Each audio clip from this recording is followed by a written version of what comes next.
Hello, I was going to show you a bed that's been nodig for 1.5 years now.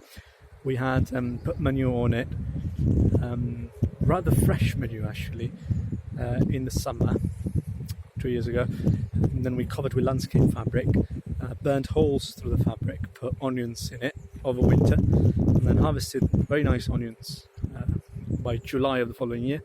And then we've been planting squash, adding a little bit more compost, but never digging it, apart from the very start. That was exactly 2 years ago when we rotivated part of it and forked the rest. So you can see now the quality of the compost. Hopefully you can see that it's incredibly nice and crumbly, and I haven't added any manure, any compost in 1 year now, and I had added very little last year anyway. And you can see it's part of the bed. It's still a squash up there, but it's looking really good.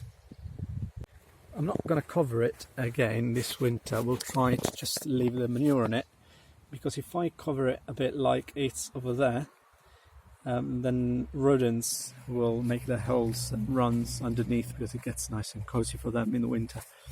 Whereas during the summer it's okay to just leave the landscape fabric and plant something over it, what you want to say like. So that's what we'll try this year. Hopefully there won't be much washing out of nutrients. This bed, on the contrary, was forked, was stilled, and you can see that the disturbance of the soil has caused a lot of weeds to come up, and been weeding it already twice. I will now turn it into nodig.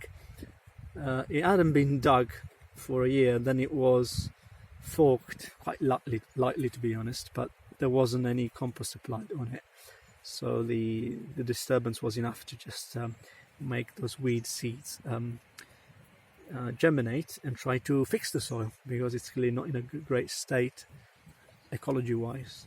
So what we will do is put a lot of well rotted composted manure on it, and then we'll plant onions in here, perhaps through landscape fabric, we'll see, and then leave it forever and ever like this without any disturbance forking anymore, just laying mulch on it, and hopefully it will get as nice as the one that you saw before.